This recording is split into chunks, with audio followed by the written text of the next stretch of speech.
Washington has a chance today because it is any given Sunday. This is a National Football League. Anything can happen anywhere, any place, anytime. But other than that, I mean, they have no shot. If I'm being honest. Other than that, they have no shot, especially when you think about how PO'd Detroit probably is coming off of what happened last week at home, I might add, to the Minnesota Vikings, who we're watching right now here in studio. I am going to watch the game. Yeah. I was trying to, I can't fabricate the excitement because there's not a lot there, right? I mean, if you want to get over the moon excited about Joe Witt coming down to the stadium or coming down to the field, great. Good luck. They sold that as if this was going to be some sort of massive deal. If it was such a massive deal, why did it not happen after the Atlanta game? If there was going to be a noticeable difference, I would have made it. I would have made it then. So I don't really know how to feel because mathematically, you're still technically alive, and I feel like that is important. Yes, you have a pulse. But for us, as people who understand trends, just understand the history, have eyes that are looking at this from a little bit more of a broader view, which broad isn't a good thing. Sometimes when you're too close to it, you see nothing but the positives and none of the negatives, where we are just a few steps back and we can see, well, this season's already going sideways. There are some bad things happening here. It almost does feel like you have to shift into evaluating mode as to who is going to be here. But you're right. Like, it's not even Thanksgiving yet. Yeah, that's the crazy part about all of this. And I've used the reference, before of like, it's like when you move into a really nice house or to your first house, right, after living in an apartment all your life. You feel like that's what last year was. Like we were in the big house. Now it feels like we're back in you know what I'm saying? We had a yard, we got a patio, catch, we were doing things, get a fire going. And now it feels like we're back in the studio apartment, the poverty that we suffered through for 20 plus years. Like, damn, these neighbors upstairs are loud. Like all the bad things. It's tough. And I don't want to get into evaluation mode because I know the guys in that locker room. This is the only positive about being old as hell. Zach Ertz, Von Miller, Tunsil, Bobby Wagner, they've all been through something like this at some point in their career. Normally, right, in years past, when we see these losing streaks, we wonder, well, can the head coach keep the locker room together? That's always something that comes up in situations like this. But when you have veterans like this in your locker room and you have an experienced coach like Dan Quinn, I don't worry about it falling off the rails. And I know he spoke about that earlier this week in terms of, keeping everybody together. You got to compete, though. Right. I'm not expecting you to win, but the losing by 3 games by 21 or more points, first time since the 2020 Jaguars that happened, like that happening to you, you're technically, if you lose today by 21 or more points, you're the worst team of the 2020s. Which is tough. Do you, like, statistically speaking? Nope, that is. You would be technically the worst team. You would be the worst of the, and we're only in 2025, but you pick up what I'm putting down here. You have to compete. That's all I care about today. I don't really care if you win. I'm accepting a moral victory today. Just come out and show that you belong in the same arena. What is a practical moral victory? Like, is there when you think of moral victory, is it just about heart? Because you could kind of say like the Kansas City game was to an extent a moral victory because in the first half they looked really good and a defense that had been largely struggling had forced Patrick Mahomes into what was the career worst start he had had. Which is crazy. But does it have to be keeping it within a certain score? Because that one was a 3-touchdown game, but we still felt good about it. I feel like if it's a 3-touchdown game today, you're going to be feeling less good. Because then it would, as you just mentioned, it would put you as the worst team of the 2020s with 4 consecutive, then, assuming extra points and all those things, and 4 consecutive losses of 21 or more points. So the Chiefs game, right? And that's the game that made me feel like, okay, well, they've shown it for the first time this year on defense. I think if you lose this game by 3 scores and you have a first half or a second half, the way that you played in that first half against Kansas City, you'll feel better. I think at this point, we're looking for signs of life. In 4 out of the 9 games that you've played this year, Green Bay, Dallas, Kansas City, and then last week against Seattle, you've looked like you didn't belong in the arena with the other team. Like, that's my whole thing is you got to compete. You got to show that you belong. You talked about them being mathematically alive, and then I said, well, they have a pulse. Show me that you have a pulse. Right now, you're dead and stinking.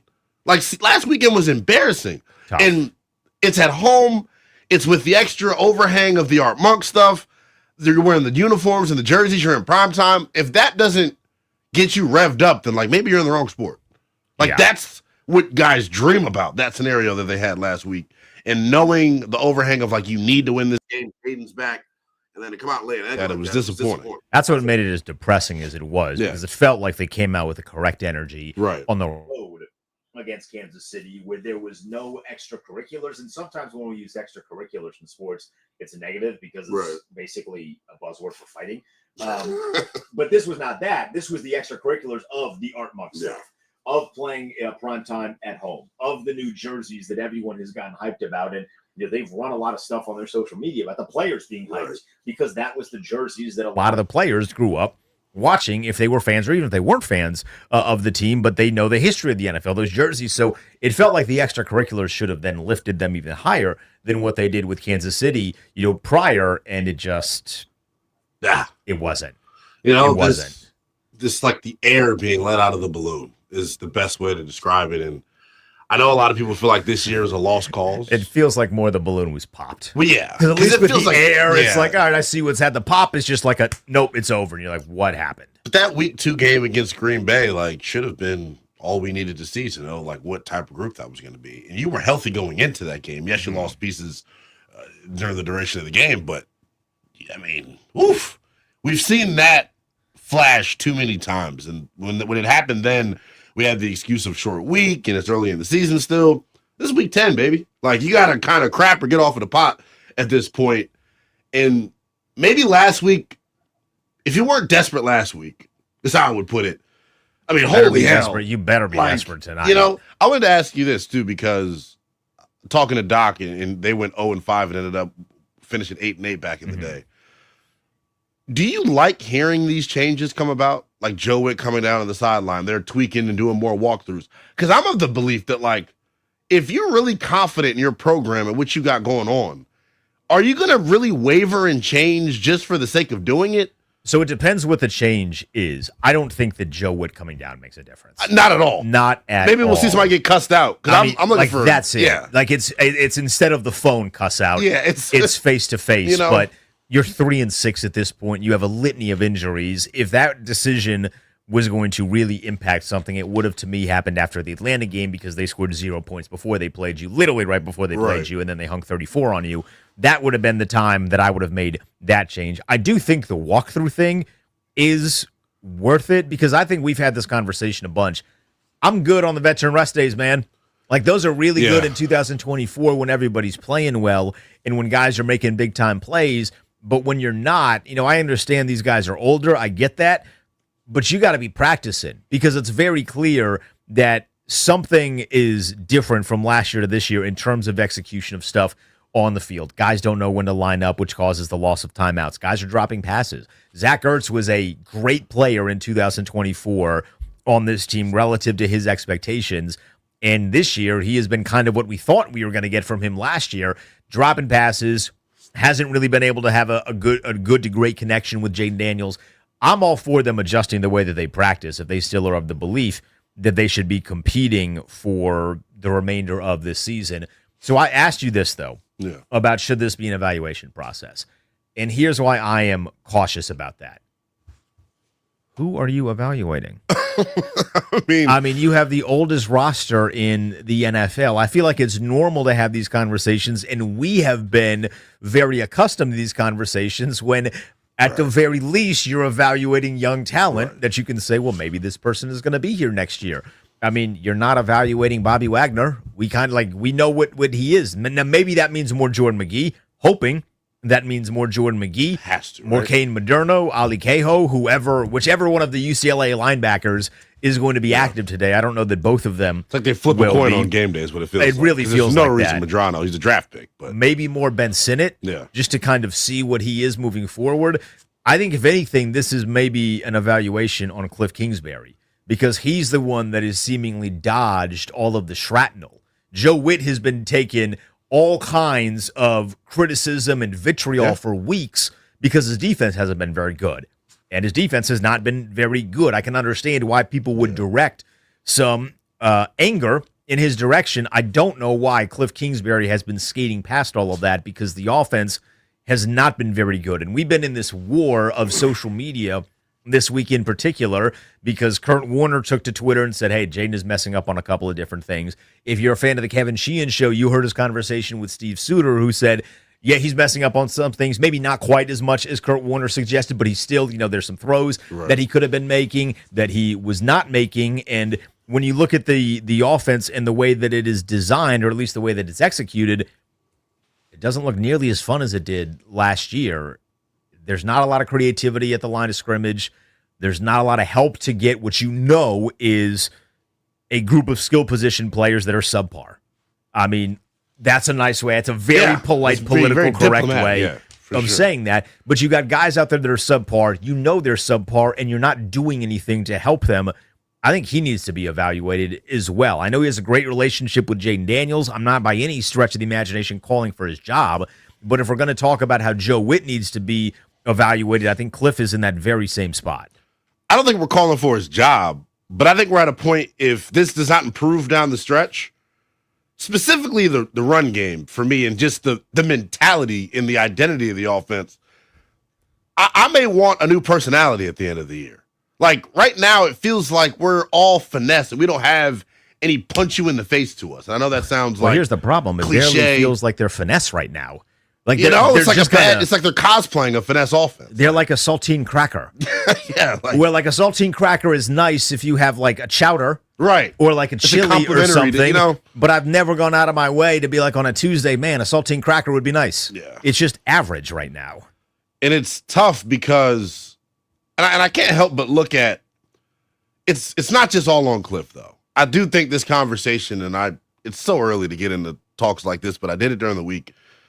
Look at Jayton's skill group, or look at this skill group compared to the skill group that all the other young quarterbacks have in his class in particular. This is by far the worst. The worst. The worst. Like, you can make an argument maybe Denver, but Denver's still got speed. Like, they've got guys, Cortland Sutton's had a pretty good year. Cortland Sutton, Mims, He practiced a lot this offseason. I don't know if you knew that. Well, yeah. While also getting paid, too. So, I didn't know it was possible. Yeah. But you're right. Yeah. I mean, look, man, they've been trying out Chris Moore. That's tough. Like, what are you going to do with Chris Moore? Yeah. This is one of the reasons why I would like Jaden to still come back and play, just to get into a rhythm, because I'm watching these guys across the NFL get into a very nice rhythm in year number 2, to where he has not been given that opportunity, partly because of the injuries, partly because of the skill position guys and the offense being just a tick slower. I think the run game has been, very, very noticeably worse the past couple of weeks. I don't know if that's a Ja'Cory Krosky-Merritt thing, if that's an offensive line thing. Usually when we have these conversations, Lynnell, I can tell who likes who, because when I bring up the run game, people immediately say, no, Denton, it's an offensive line problem, which is exactly what they said last year with Brian Robinson. And maybe it's just not, hey, Ja'Cory Krosky-Merritt is not seeing it as well as we would hope that he would be seeing it. So there are a lot of questions, and I'm hope that some of those get answered tonight.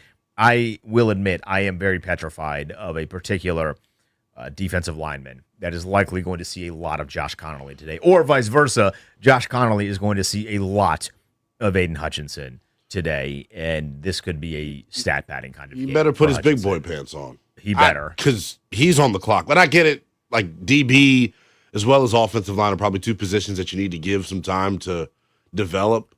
But like, yeah, I don't think you can give up on him immediately, just because this season has been not great, but he does need to play better. And we need to start seeing some things to where, even if it's just a couple of plays, like, oh, look, this is great. This is a great play. This is great, where it doesn't feel like we've seen a ton of that, though, in fairness. Usually when an offensive lineman is playing really good, you don't hear about it. So that's something of note. All right, coming up, if you're en route to the game, things are going to look a little bit different in terms of you getting into the game. We'll tell you everything you need to know about the security measures with Donald Trump being in attendance today, as well as the rage bait story that was published yesterday. He's Lynnell Willingham. I'm Denton Day. It's the Burgundy and Gold pregame show on 106.7 The Fan and the Team 980.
is the Burgundy Gold pregame show. He is Lynnell Willingham. I am Denton Day on 106.7 The Fan and the Team 980. Kevin Sheehan joins us in 8 minutes here on the show to preview this matchup for Washington. The big news, Lynnell, of this week is that Donald Trump is going to be in attendance today at Northwest Stadium. If you're already at the stadium, you have probably made it through the worst parts. I would imagine that traffic is going to be the most aggravating portion of getting there because there are going to be a lot of roads blocked off for a presidential, not barricade, motorcade, though, to get him to the stadium. I don't know that anything is going to be a whole lot different if you're going to the game today trying to get in. I mean, security measures will be maybe a little tighter, but you already go through a metal detector to go into the stadium, so yeah. I would guess that there maybe or just be more guards there that are making sure everything checks out a little bit better, but odds are it shouldn't be that much bigger of a deal or that much bigger of a headache to get into the stadium. I saw a tweet from Nikki Javala, and they took out a row of seats to put bulletproof glass up. So that's nice. They are covering all the bases. They are covering all the bases. And I totally get it. This is a crazy, crazy world that we live in. But I wonder, we were talking about it during the week, like the impact of Donald Trump being there, and there really is none. I know. He's there. He's there to make a deal or to talk into Josh Harris's ear about potentially getting a stadium named after him. He's not there to watch the football game. I'll say, like, this is not going to be a fun game. Even if you are like, he's not a Lions fan. He has no interest in the city of Detroit. He's not a fan of this team. He's not a DC guy. He spends most of his time in Florida. Like, he is there to make a deal for the stadium, and it was kind of rage bait, that story being published, because there was no real weight to it outside of he wants this. And I guess people inside of the White House made some comments about it, but there's really not a lot there because you're not making the decision as to who is going to have the naming rights anywhere near this far out in advance of the stadium being playable. And my guess is if you're Josh Harris, who kind of knows his way about doing things, it's going to very much be an open auction. And whoever's bringing the most amount of money is going to have the stadium named after him. It's not going to be named after a political figure, and he theoretically, in this economic time frame, should not be using that money to get his name on the stadium. So I didn't love that was published the way that it was. It felt like more of a headline grab than anything from those at the mothership. So this is from Albert Breer yesterday. The naming rights deal at SoFi, $650 million over the span of 20 years. One at Scotiabank in Toronto is $800 million over 20 million. So if Washington does concede, which I've seen crazier things happen, this would be, if Josh Harris wanted to just totally have his approval rating go in the dirt, this would be what to do, what you would do to do that. But like, I don't know. Anytime that politics gets mixed up with stuff, the president just has so much power.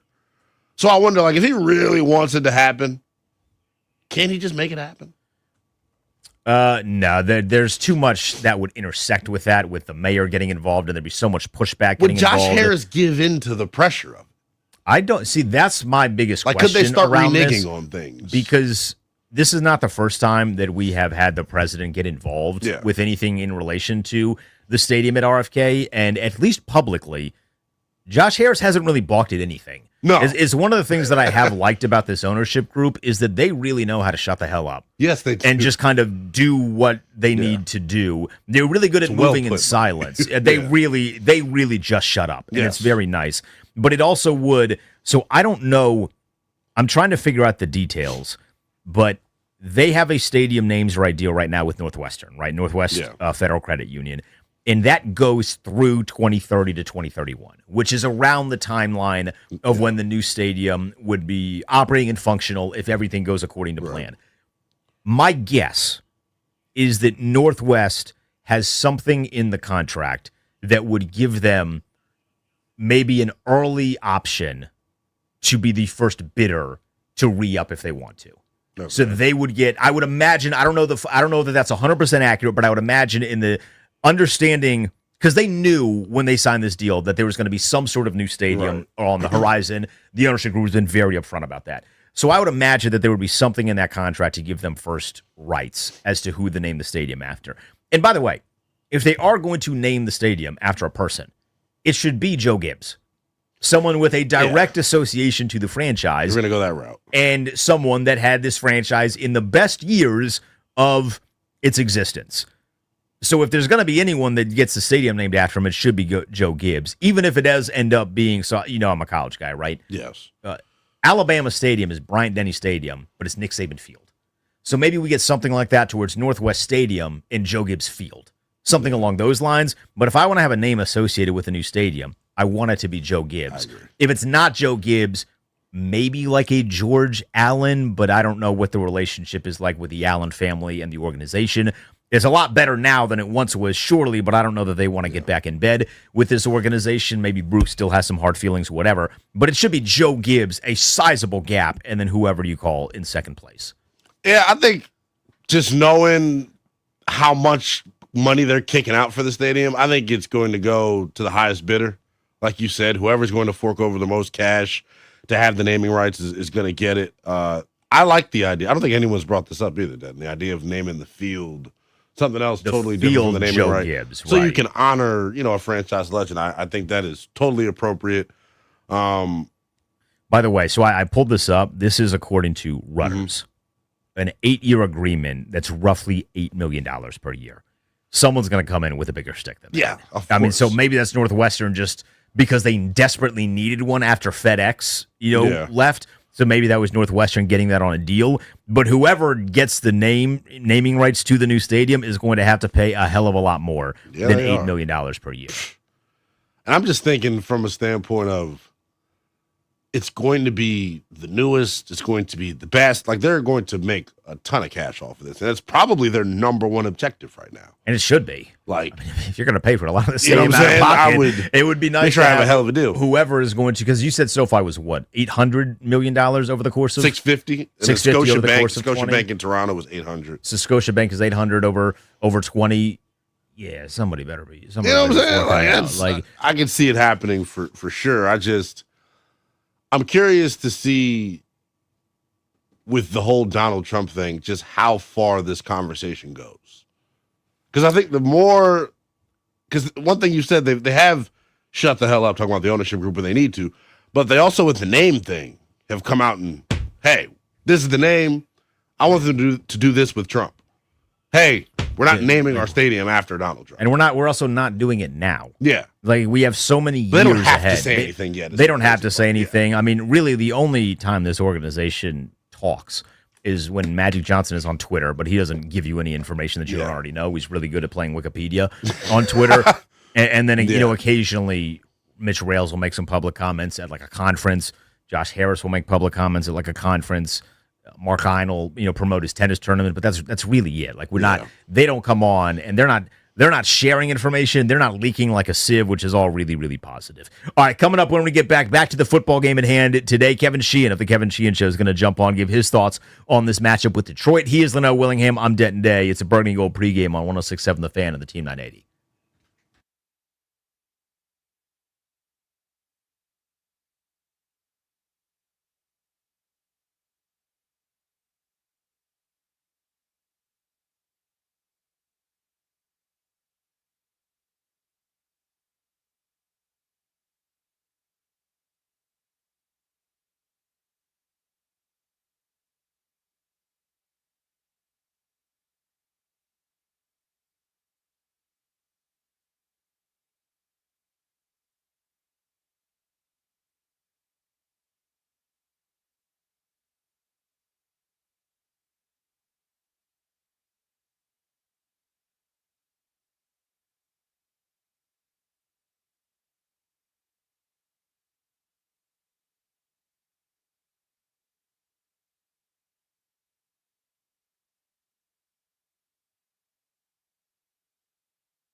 That's a good bit.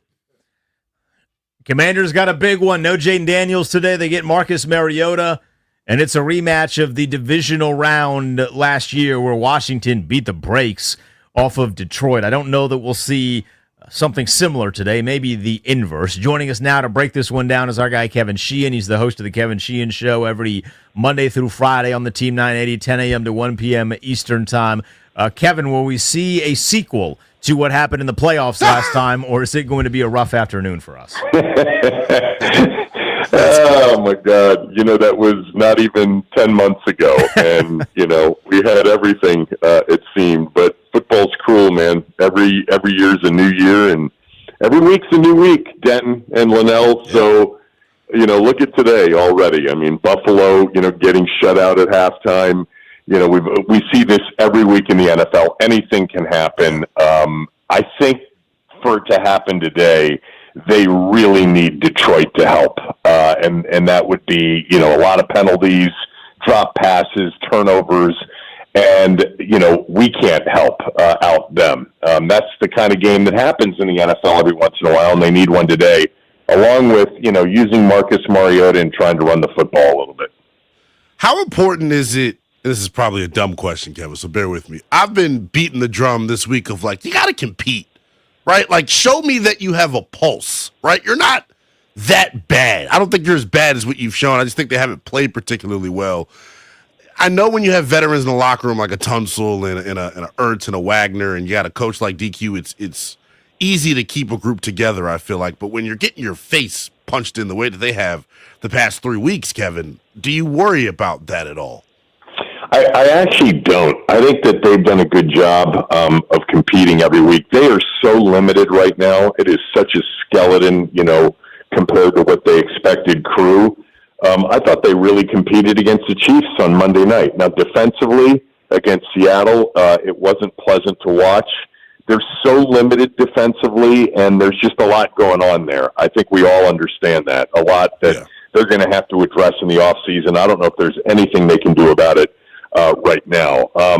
They moved the football in they had two first downs. They were at the Seattle 40 on their second drive, and it was 3 penalties, 2 15-yarders. They had a fumbled kickoff return.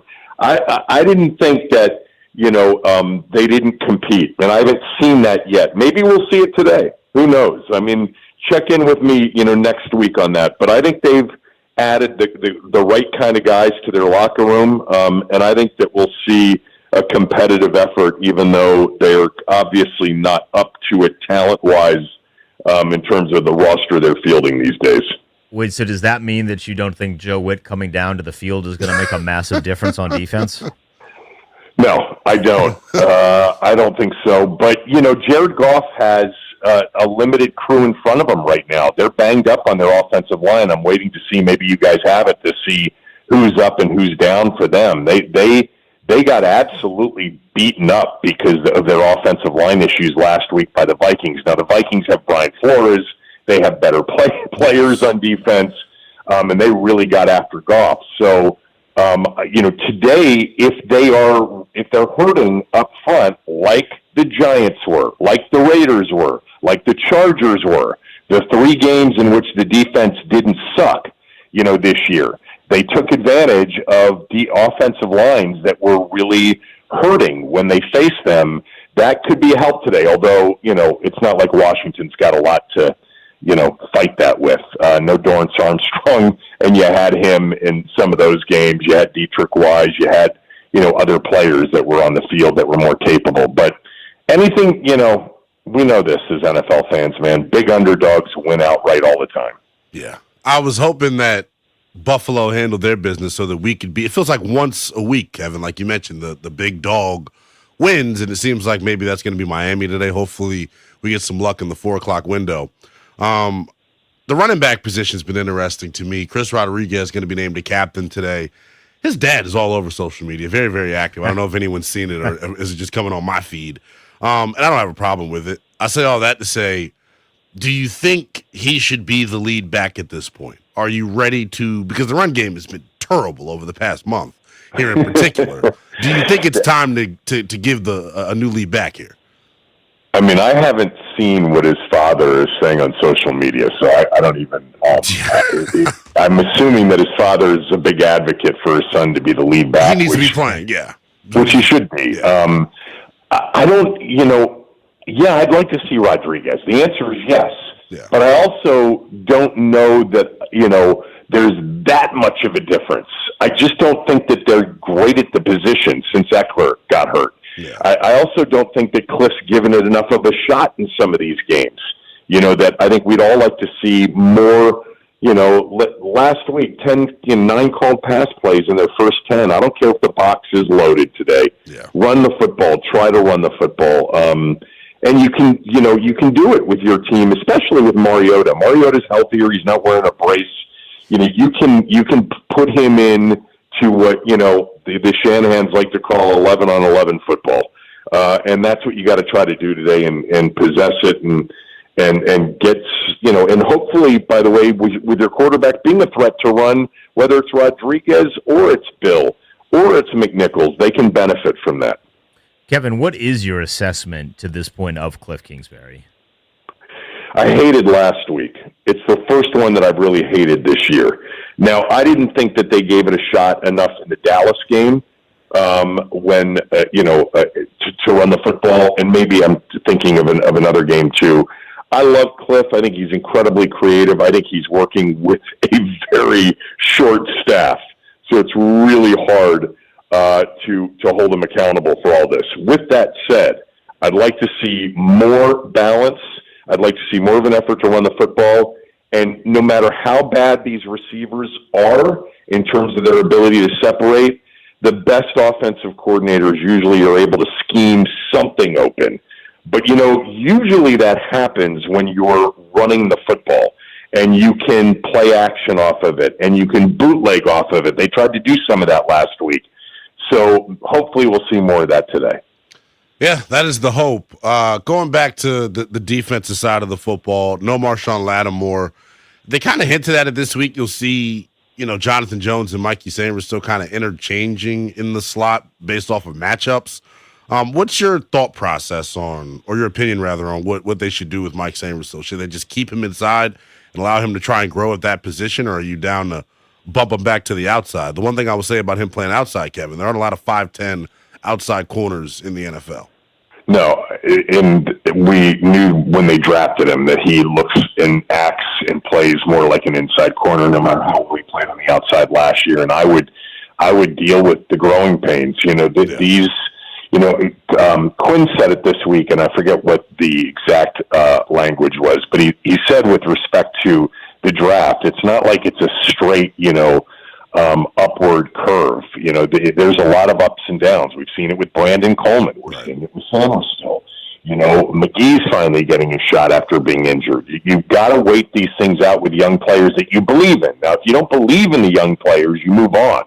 You cut bait. But I think that they probably believe in Sanders still, and it's been tough this year because no one has been able to cover. No one's been able to rush the passer. And then on top of that, they've become porous against the run. Yeah. So take your pick. That's not a really good, overall recipe for being a guy in the secondary when you can't stop the run and you can't rush the passer. It's been tough on everybody this year. Kevin, we'll get you out of here with this. What do you think happens today? The line is 8. Do they keep it close enough to cover? Yeah, I don't think they'll win the game, but I wouldn't be surprised if they cover. This is one of those games where I included it in my smell test just because everyone's on Detroit, figuring that they need to bounce back. They need to keep pace in their division. When you get an 8.5, 9-point line as it was earlier this week, everybody throws them into teasers. So, yeah, I like Washington to potentially cover and keep it close, but I can't come up with the way to win outright unless Detroit basically serves one up. We need them to help. Kevin, appreciate it as always. Thanks, we Kev. look forward to the reaction on Monday. All right, boys. That's Kevin Sheehan, host of the Kevin Sheehan Show, 10 a.m. to 1 p.m. Eastern every Monday through Friday on the Team 980. I just don't know how much Detroit will be willing to help. No, they need this one too. Their division race is super tight. The NFC wildcard race is tight, and they gave one away last week to Minnesota. As bad as they played, it still felt like they had opportunities to win that game, and they just didn't capitalize and make the necessary plays. We'll give some keys here. I know we probably feel like, well, how can we possibly give keys to victory? There is a formula, is what I will say. Right. From an X's and O's standpoint, there is a formula for them to win, and maybe we'll give it to you. And we will share that with you when we get back. We're hoping that the inactives will be announced by the time we get back as well. Danny Rouhier is going to join us at 3 p.m. We're a little over an hour and a half away from kickoff at Northwest Stadium. He's Lynnell Willingham. I'm Denton Day. It's a Pregame Gold pregame.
Danny Rouhier is going to join us in 10 minutes here on the show. His take on what needs to go right for Washington to come away with a massive win over the Detroit Lions. We'll get some keys to the game going here, Lynnell.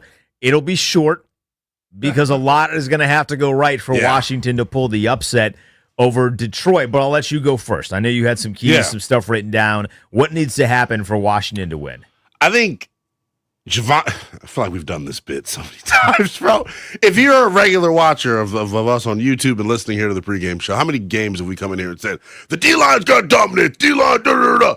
Seriously, once again, Javon, Kinlaw, Deron Payne, you have to play like world beaters. You're going up against a rookie this week in, Tate Ratledge, who I wanted out of Georgia, just an absolute just mauler of people. But you got to win that matchup on the interior, because if you can get interior pressure on Jared Goff and mess up the rhythm and timing of this passing game, you may have a shot. Getting them into these longer down and distances to where you can be aggressive with your A and B gap blitzes. Jahmyr Gibbs just totally disinterested in pass pro. Goff was the most pressured quarterback in the NFL last week. So Minnesota and that crazy-ass Brian Flores just blitzed him to death. I would do the same and just deal with the results. Like, I know we've said this before, and people push back with, well, you're going to give up explosives. You're already giving up they explosives. already do. I mean, they do it with What 7 the hell? guys in coverage. You know? Like, you might as well give your guys a shot. Exactly. So that's my key. I love that key. I'm going to echo that, Yeah. because it also then makes the run game a little bit more difficult if you are immediately blowing it up at the point of attack. The worst thing that's going to happen is Jahmyr Gibbs bounces to the outside, so your guys on the edge are going to have to set an edge, and that is frightening because Von Miller cannot do it at this level now. Preston Smith cannot do it. Jacob Martin might be able to do it a little bit, but you don't have edge setters. They're just going to bump it outside. Pretty much. That means your linebackers are going to have to be fast, which means you're going to have to play the young kids, because Bobby Wagner he's not a sideline-to-sideline guy anymore. He's a great leader, understands what they want to do on defense, but the body is starting to fail him a little bit. You got to get pressure immediately on both the run game and the pass game. So I'm in 100% agreement with you. You are much nicer than I am. You got to pray. You need divine intervention. I mean, seriously. I don't know how you're going to keep the Detroit playmakers in front of you, and that's going to be the biggest issue. They have a legit burner on the outside in Jamison Williams. Now, here's what I'm hoping for. This is not a key to the game. Yeah. This is more my prayer. I hope when Mikey Sanderso bounces to the outside, he finds whatever he left in 2024. Seriously. Because the slot version of Mikey Sanderso that we have seen today, albeit leading the team in interceptions, but his coverage has not been nearly as good. When he was on the outside, there was something about him in 2024 where he attacked matchups. And it has felt like in 2025, he has not attacked any of the matchups. I need him to be the old Mikey Sanders still. So that's my key. I need to turn the clock back on Mikey Sanders still to see, hopefully, the best version of him. I agree with you. He's just not a guy playing with a lot of confidence right now, second-guessing himself, overplaying stuff. You want him to shake back. We just got inactives, though, and there's one thing that I'm very happy about. It's going to seem like this is a personal gripe of mine. I don't know more than they know over there. I'm just a washed, good high school player that was bad in college because I got hurt. Just trying to pump myself up there. But, I mean, Jalen Holmes is not a good football player. And he's inactive today. And I'm happy that he's inactive because I don't know why he's on the team. I don't know why he's in the NFL. Well, they literally don't. They are legitimately running out of bodies at that position. So loosen up. Yeah, it's interesting. And that's not when I say loosen up to Lynnell, that's not his attitude. That's like loosen your body. Yeah, like start stretching. You might be called into action here. Well, and the other thing is this: they showed you what they thought about Dom Hampton. They cut him after seeing him in a game. Got him right out of there. Ken Madrano's inactive again.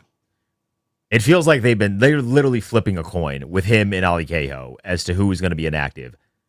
I'm stunned that Madrano is inactive. It's crazy. Nicky Tavalla just tweeted, a bit surprising. Holmes is not active. The team has a scarcity of pass. He's not good. He's not. He's not. And they do this bit, which annoys me because he's like bulky a little bit. Not strong, just bulky. They try to bump him inside. Possession flex, and he gets washed. I mean, they just need to blitz Luvu every single time, and then that's what I would have the young linebackers, the UCLA guys, and Jordan McGee on the field constantly. Why does it? And then Ben Standing, Holmes being inactive, due to D-line. He's not good, guys. He's not at all. If I were them, I would let Bobby Wagner play on the edge. I would. Why would eventually they're going to have to kick Kinlaw out?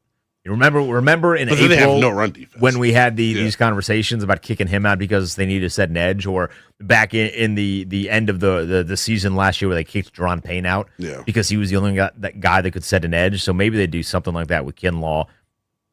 Force Johnny Newton to be good, please, and thank you. I mean, it's him or Eddie Goldman. Goldman's actually been pretty decent this year. Other inactives, Jane Daniels, Terry, Kane Madrano, Trent Scott, and George Fant to go along with Jalen Holmes. Yeah. So outside of the Holmes thing, nothing shocking. We kind of knew that.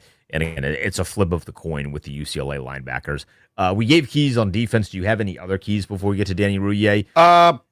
Divine intervention. Yeah, pray. Pray that Marcus Mariota has literally the best game of his life and that they somehow can create holes in the run game. Yeah. And then you'll be okay.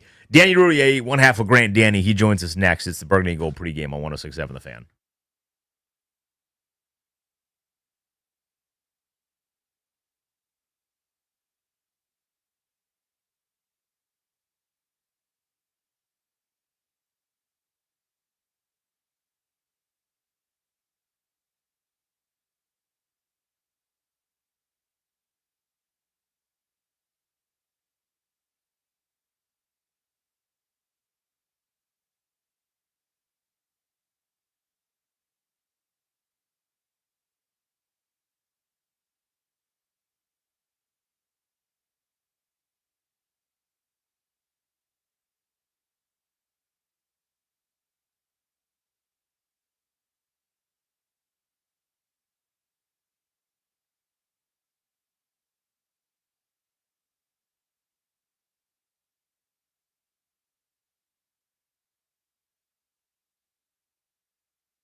Hour and 20 from kickoff.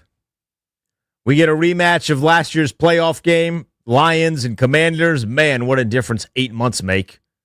I guess 9 months now at this point.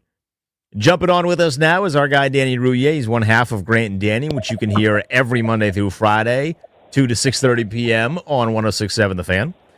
Danny, we appreciate you jumping on. What is the level of intrigue? What is the feeling as we are now less than 90 minutes away from four-screen day? Yeah, first of all, you guys are the best. With all due respect to my pals, Denton and Lynnell, and Kevin Sheehan was like, I put them in my smell test this week. Anytime you get to 8.5 smell test, what are we talking about? This team, Washington, has quite literally been uncompetitive in 3 straight games. So when you're like, well, hey, if you get the ground game going, get yourself some play action opportunities, couple shots with Marcus Murray, uncompetitive for 3 straight games, regardless of an on-paper matchup, regardless of what guard might be able to go against what defensive tackle. They have lost by 21 or more points for 3 straight weeks. That does not happen in this league. Miami's beaten the brakes off of Buffalo, for example. Bad beats good all the time. Teams have not lost by this many points over this many weeks in 5 years. The Jacksonville Jaguars did it during the pandemic, and it hasn't happened in Washington in decades. Any other discussion other than, do we think they have a chance to be competitive today? I didn't think we'd be here, but this is exactly where we are right now. And I'm furious about it. I cannot believe anybody in their right mind was okay with, okay, guys, keep coming to work. Let's try again next week. They didn't do anything other than move Joe Witt's vantage point by about 50 feet. That's the plan. That's the big fix. Nary a trade, nary a demotion. Not one person lost a single responsibility or privilege. Nobody changed the parking spots. Nobody said, hey, you don't get a hot coffee this morning, or the showers won't be as warm as normal. Not a single repercussion for one of the worst stretches in a disastrous season in recent memory, worse than any Snyder or Bruce Allen time in terms of pure football stuff. As bad as that was with investigations, gong shows off the field, harassment, and everything else under the sun, allegedly, whatever I have to say, so don't get sued by that little twerp from his yacht. As bad as that stuff was, football-wise, this is that. Anything else is a waste of precious breath, of which we are all wasting right now, trying to figure out how this football team is going to defeat this group that is coming in here for actual blood. Detroit wants death. They want destruction. They want to go old school Viking on you and take your village and your crops, and they want everything, and they are coming for it. If they haven't lost 2 straight games in 3 years, they are out for revenge, and we are in the way. Back to you, boys.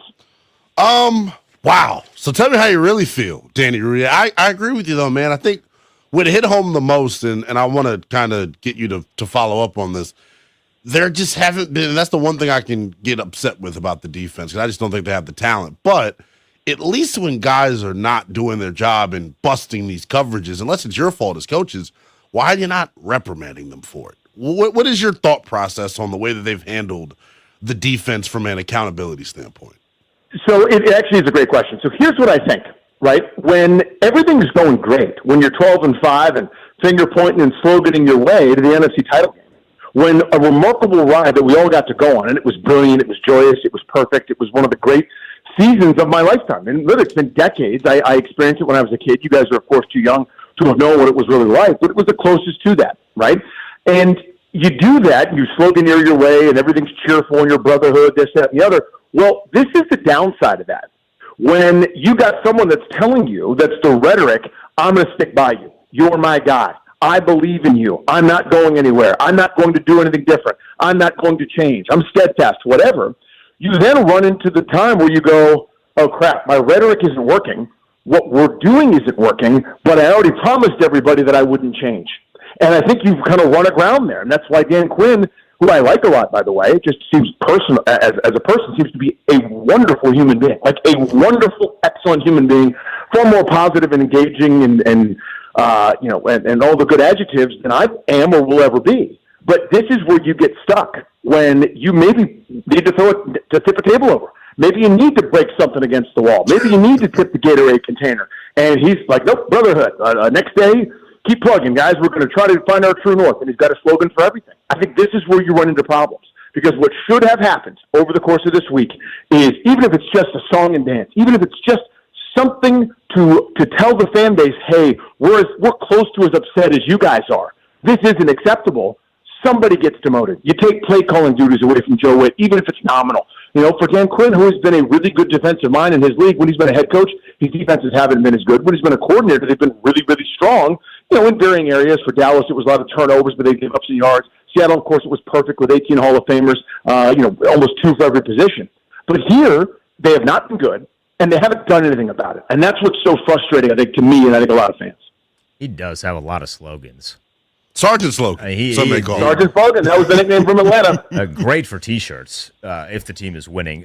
So what's your evaluation of then Cliff Kingsbury? Because there's been a lot of vitriol towards Joe Witt in the fan base. It seems like Cliff is skating by, despite the fact that, as you aptly put, they've been uncompetitive on both sides of the football now for weeks. So Grant and I are I think, a little more frustrated with Cliff than a lot of people are. And I think because their rankings guys are still okay. They haven't fallen off the face of the earth just yet, even though, as you correctly said, Denton, the last few weeks has been a disaster where they haven't managed anywhere near enough time of possession, first downs, field movement, points, strikes, nothing downfield, etc. It looks like, you guys are going to too young for this reference, but when you used to play Tecmo Bowl or Super Tecmo Bowl on the Nintendo Entertainment System, you had 8 plays to choose from, right? You could push up an A, down an A, right an A, left an A, up and down, left, right, B, or B, right? 8 plays to choose from. And etiquette was you would select your play, then the defense would guess what play you were doing. But cheaters would always peek over at the controller of the guy they were playing against, right? You see this in Madden sometimes too. We were playing in the same room and somebody peeks and they maybe trying to figure out what play you're running, right? It looks like people had access to the controller. It looks like people have figured out what play is coming and they're already there. They're not fooled by any of the action. They're not fooled by anything because they're not afraid. There is nothing over the top. Maybe they can't block it up. Maybe they don't have a guy that can run over the top. Maybe they can't scheme something up. I don't know what I don't know. I just know this. No defense, including terrible ones in Chicago and Dallas, were afraid of them. They could play man. Nobody could separate. Nobody gets downfield. Zach Ertz moves around like I do after getting out of bed in the morning. They can't move the ball. They are not scary. And I think anything they get is nuclear fusion. I think Cliff is scheming up as best he can, but to me there needs to be some kind of major adjustment. But again, I'm not really sure what you're supposed to do without Noah Brown. Bad plan all along. We can get to that. Terry McLaurin, somewhat foreseen, but also unforeseen that it would be this bad for this entirety of the season. Deebo Samuel limited as he kind of normally is. And all of a sudden you look up and there's no one who can take the top off the defense, no one who can threaten, no one who can take 10 and make it 20, no one who can take 5 and make it 16, like Austin Eckler could, although I'd like Jeremy McNichols to get a shot to do that every now and again. But to me, there's no threat there, and that's really what's so frustrating. But still, offensively, they're close to the middle of the pack, and Jaden Daniels hasn't been himself and hasn't been hurt, or hasn't been healthy, rather, for the majority of the year. But for the defense, my only point with them is you just can't be last. You can't be the worst. You can't be among the teams that are picking first. You can't be so uncompetitive that the quarterback averages MVP numbers against you for the second straight season. I can't have that. Offensively, they're limited. I get that. If the defense was on par, though, we'd be talking about a team that's a game or two under 500 with their season still in the balance instead of this. Yeah, I mean, well put, Danny. When you look at this thing big picture, how far away do you think the roster is? How quickly can they get back to last year, or was last year really just a flash in the pan, and they are 2 or 3 years away from having a competitive group 1 through 53 with the requisite depth needed to sustain the injuries, withstand the injuries. Yeah, I think they're probably 14 starters away. I'm only being serious. No, I'm just kidding with you. No, but you said this. And actually, I'm not picking on you, Lynnell, but this is something I want to get into fans' minds. The get back to last year, I think, needs to get out of our lexicon. I think it needs to go away. I think that's dangerous thinking, because what you're talking about is what they did this year. You're doubling down on older, 1-year, short-term contract veterans who you can find on the cheap. You're counting on finding another Dante Fowler. Counting on another, Jeremy Chin. You're counting on finding some of these 1-year wonders. And, I was all for the signing of Von Miller for next to nothing, but it hasn't really hit the same way that Fowler did, for example. Dorrance Armstrong was a hit for them. Of course, he's hurt. But you look at some of these old, oft-injured players, and it's not just old, oft-injured guys that are getting hurt. Luke McCaffrey, of course, is young, but, it certainly does happen at a greater rate for older players who have injury histories and who've been around the block enough times. We need to get out of the idea of let's get back to last year and into the idea of let's build something that can win. Yeah. Versus trying to find a way to recreate magic that I think was in a bottle that we can't find anymore. This needs to be a new roster. They need an overhaul. One of the reasons I was so pissed off at the trade deadline, quite frankly, I understand you weren't getting a bunch of first and second round picks. I had no illusions. You have no Sauce Gardner to trade. There's no Quinnen Williams on this roster that could generate some fool to give you a bunch of picks. But what you could have done was filled in towards the back end, a bunch of 6, a bunch of 7s, and yes, I realize I just did a 6-7 bit with you guys. But you could have found a few different late-round picks, and maybe you start doing some horse trading. You go full Dwight Schrute and take your paperclip and turn it into a horse by the end of the day. Right? You get your 5th, you get your conditional 4th. You play the supplemental draft game, right? The compensatory pick game, rather, where you let a couple of free agents walk. And then all of a sudden, you got some ammo. They had the fewest draft picks this past year. They're on pace to have among the fewest this coming year. That is a mistake to me for a team that needs to get younger and faster in a hurry. They need speed. They need explosiveness. And that's on both sides of the football, and that's a number of players where they need adjustments. So I think that's the priority. And I know they want veterans. They wanted, and I understand how we got here, guys. A lot of people are critical of it. In year one, they had a choice to make, inheriting Ron Rivera and the Marty Farty's mess, okay? They went, well, we're devoid of talent. What do we need to do first? This group here, this culture, this Washington franchise has done nothing but lose and lose in embarrassing fashion for decades. We need to establish a winning culture here. Let's trade long-term sustainability and not get our teeth kicked in right away for a little bit of relevance. Let's be the cool guys. Let's bring in some veterans. Let's treat families well. Let's put them on private jets and have play areas for the kids. And we'll text your spouse when you get a sprained ankle. We're going to treat people really, really, really well. Be the good culture team. And all of a sudden, instead of just being relevant, they went on the magic carpet ride. Won 12 games, NFC title game, et cetera. And they went, well, crap, I guess we should just double down on that. And they did. I get why we're here. I understand it. They needed a sea change. They didn't do it at the trade deadline. I'm frustrated by that. But I'm hoping this offseason they recognize we cannot try to run back what will now be 2 years ago. We need a massive, massive overhaul that includes a whole bunch of explosion. So what do you think the final score is going to be today? Do they at least break the spell and not lose by 21? No, well, they'll lose by 31. I've got 41-13 Detroit. I think this is a bloodbath. I think this will be the worst of the worst. I am of the belief that when you don't do things right process-wise for long enough, eventually it smacks you right in the mouth like a wet fish, and here comes the wet fish in the name of Jared Goff and all the weapons. I think this is going to be a bloodbath. I think Detroit wants to destroy us, and they will not let off the gas. You'll see a lineman eligible throwing it to a running back who will throw it to the popcorn guy, and he's going to score at some point. It is going to be a hot, buttered mess.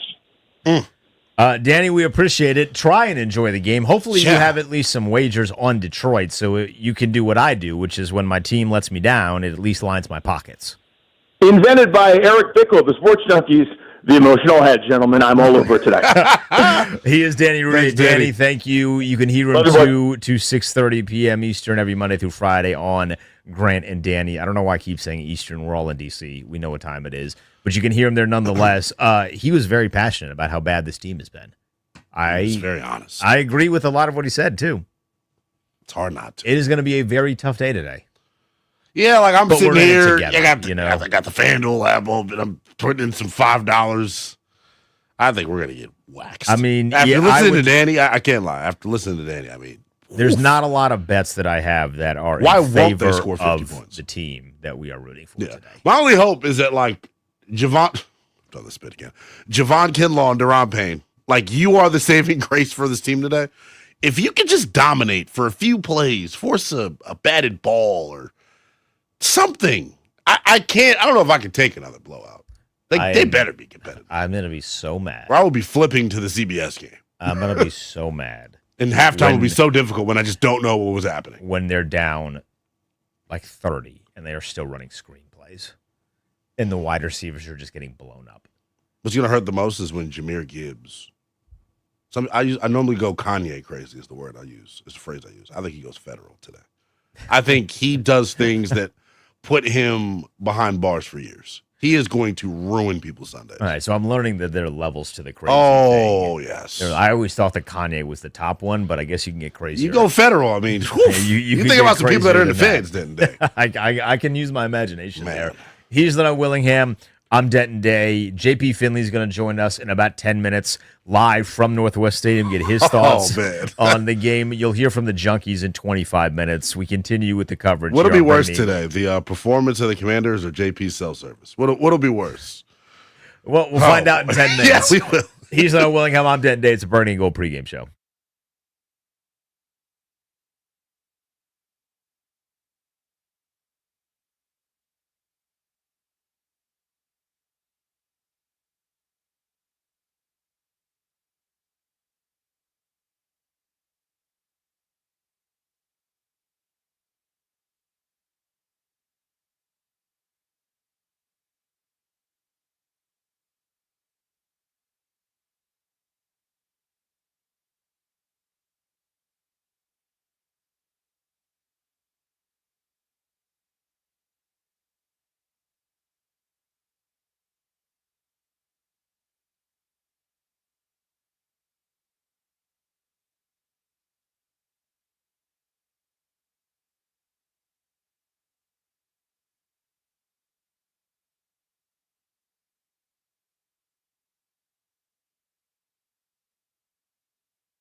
Album of the year?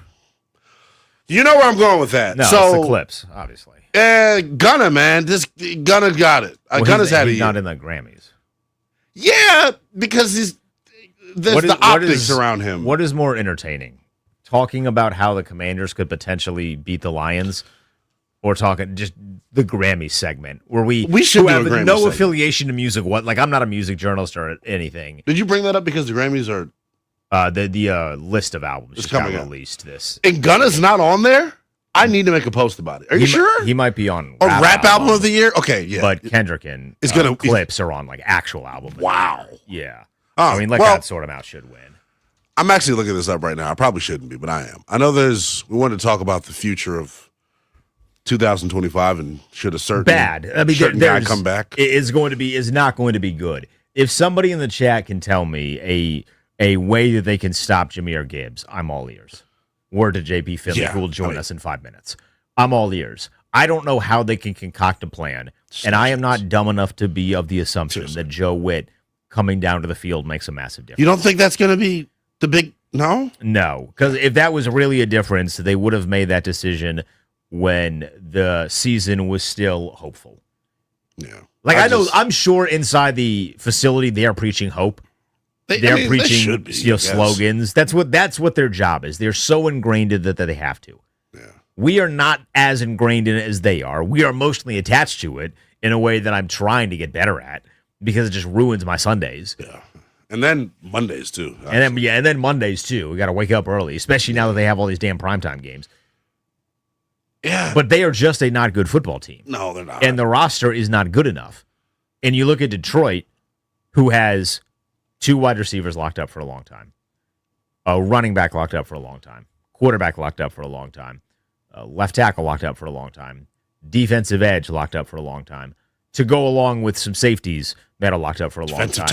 Defensive tackle that's locked up for a long time. Brad Holmes is just secretly batting 1,000. I mean, they're probably going to lock up Jack Campbell for a long time this upcoming offseason because he's been really good. I remember when people laughed at them for getting the linebacker out of Iowa. Man, it'd be nice to have a linebacker that could run right now. You know? I mean, that's a team that has a bunch of young talent that is going to be with them for a long, long time, a core.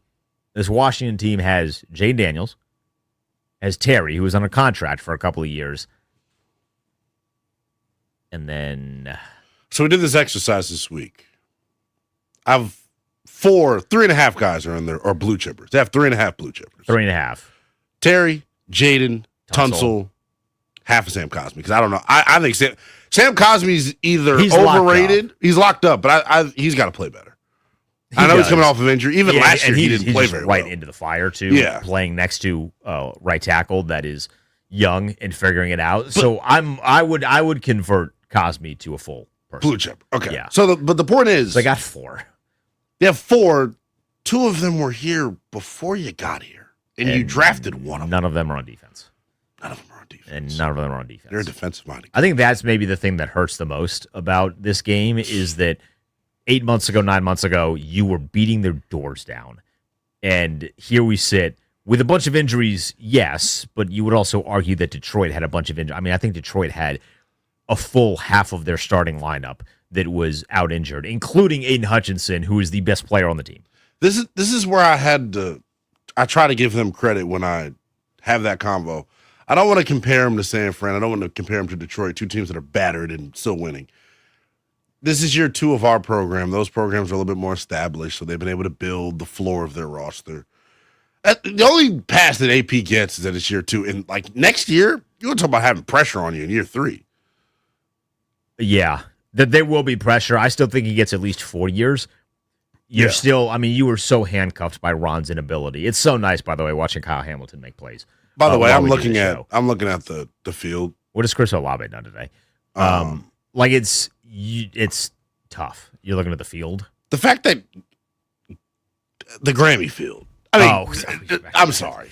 We started off the segment with that. I've been looking at it ever since. I'm looking at it, and it's like there's no Gunna, and I don't understand that. But and just like there's no hope today, it feels like. So that's how we tie that back in. JP Finley is live at Northwest Stadium. He's going to join us when we get back. You'll hear from the Junkies in 15 minutes' time. Toby Altiser will be with us in studio at 4. We're under an hour away from kickoff. Washington and Detroit. Someone give us a reason to hope in the next hour. He's Lynnell Willingham. I'm Denton.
He's the No Willingham. I'm Denton Day. It is the Burgundy and Gold pregame show. We are efforting JP Finley, who is live from Northwest Stadium. We will get his thoughts on this matchup.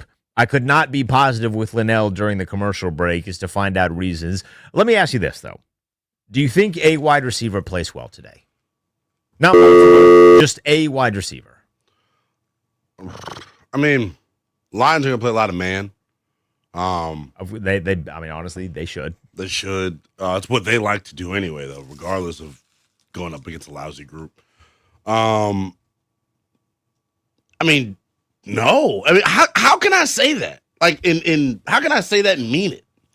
I don't think so. I mean, how do they move the ball through the air? Maybe it's the running backs, but then their linebackers are fast as all outdoors. Like, I'm more worried about the offense's inability to move the ball than I am the defense giving up a bunch of points, if I'm being honest. Yeah. Like, I genuinely wonder, can the offense do anything? This is a top 10 run defense in the NFL, talking about Detroit. Now, last week, this is how JJ and company won. Aaron Jones had a couple big runs. Jordan Mason had a couple big runs. McCarthy scrambled. So, I don't know. I think Danny put it beautifully. They're pissed off. Not only are they, the Lions are, yes. Yes, the Lions. Not only are they pissed off about last year, I would assume. I think they're more pissed off about what happened last week to them. Do you think they get back at Louvu? Because if you remember, if you ask a Lions fan, the thing that maybe angered them the most was not necessarily the loss, but the fact that Frankie Louvu decleated Jared Goff. I mean, we're talking, if Frankie Louvu was not on my team, and if the roles were reversed, I would have been heated. Yeah. Because the roles were not reversed. It was a great call by the official, and it was a touchdown. But he got him in the face, and that led to Teddy Bridgewater coming in for a couple of snaps. Do you think that are they channeling their inner baseball, we're going to hold a grudge, unwritten rule kind of a deal where they go and they target Frankie Louvu? I mean, that's why Danny was kind of saying it the way that he was saying it, dude. Like, they're should be out for blood. They should be trying to beat the snot out of Washington. I'm happy Jaden's not playing today. I am too. One, because they cannot block Aiden Hutchinson. They can't, and I just would wonder if they would want to get back, just get back, just like we got Goff, like try to hit him dirty. And I don't know. I'm not accusing Detroit of being dirty, but to Denton's point, like, there are reasons for them to play a little bit on edge, is how I would put it. But I don't know, man. It feels like one of these weeks where, and I've said this, it's actually nasty work by me. I've said it like the last 3 weeks. Kansas City, culture, man, culture. You got to culture. He's right here. He's calling. He's on 10. I don't know. I want to see them compete. I am genuinely worried about their ability to compete, though. That's my only thing. I hope the moral victory is correct. Yeah, whatever that means. I know there's a bunch of people in the chat that are saying they think Washington's going to win. I pray for that level of optimism. It's the Sunday optimism. I cannot create it inside of me. I'm working on myself. I'm doing the inner work. I'm making the choices that I need. I cannot find that inner optimism that makes me think that Washington, who has been just completely inept on offense, is going to come out here and beat down Detroit. Or even have success against Detroit. There's a photo right now of Josh Harris chatting with the Secretary of Defense, Pete Hegseth. I wonder if he's seeing if he'll come call the defense and be the defensive coordinator. That's bad. That is not good. That is not good. So with Marcus, Marcus is going to run the football a lot, right? What do we think we're going to see from him? JP. You guys got me? Oh, now we got him. All right, so we got JP Finley up here now. My bad, JP. We called you earlier. My bad to you, because I kind of just was thinking, I'm looking at him sitting here on hold. It's a communication mix-up. It's such a communication mix-up. We're going to be playing defense. We look like the Commander's secondary. That's how the pregame show's going. It's all good. Lynnell's on probation with me anyway, so we're off to a slow start here. What's the environment like out there? Your boots on the ground. We know that Trump's going to be there. Maybe he's already there. What's it like out there? Is that a Let's Go Lions chant I'm hearing? Yeah, dude. It's loud and packed with Lions fans. Oh, my God. Oh, no, this feels way too Dan Snyder-esque. Dan Campbell just walked by me. That dude is a unit. It is very, very blue in here. This is going to be, I honestly think it's going to look pretty ugly, frankly. So what would you put the percentages at, JP? Hang on 1 second, folks. I can't hear a word. Because of Lions fans. Oh, my God. It's so loud with better? Lions fans. Yeah, this is better. This is better, but it still just sounds like you're in section. It sounds like you're in 100 of the Detroit Lions. now. Can you guys hear me better now? Yeah. We got you better now. Okay. But it sounded like you're in Detroit right now. It's so loud. That's Bro, it is packed with Lions fans, honestly. That's disgusting. Now, granted, we're still, 45 minutes still kicked? So maybe a bunch of the Skins fans haven't come in yet, but it is packed with Lions fans. That does not make me feel good. Could you give us a percentage of like Lions to Commander fans right now? Well, dude, but most of the stadium is empty, so it's hard to tell. Of the people that are here, that are in early, 80-20. I mean, it's all blue. And I did not see the sellout tweet this week either from the team. So. No, I was told it's a sellout. Okay, it is. I was told it's a sellout. Okay. It's also, if you're a Detroit fan, you probably come in early because you want to watch your team warm up and everything. Right. Let's see what it looks like at kickoff, because Washington fans are probably just tailgating. Let's hope anyway, because right now it's trying to get hammered to numb themselves from Traffic, the beatdown that's about to happen. with a motorcade as well. So that's I'm sure that's why it's 80-20 right now. Lord have mercy. Drake May is so good at football. How big of a deal is it that Joe Witt is going to be on the sideline? I don't think much of one, but maybe it'll help. To me, that's just like we're desperate to do something. Let's try this. I don't know that it's actually going to make a massive impact, but he is a really fiery coach, a really aggressive, loud guy. So maybe that energy on the sideline will have some good results. Chris Rodriguez, JP, named a captain today. Do you think he is the first back that we see, or are we still riding the Bill train? I don't know what they're doing with the running backs. I think McNichols has maybe been their best back, and they barely gave him the ball at all last week.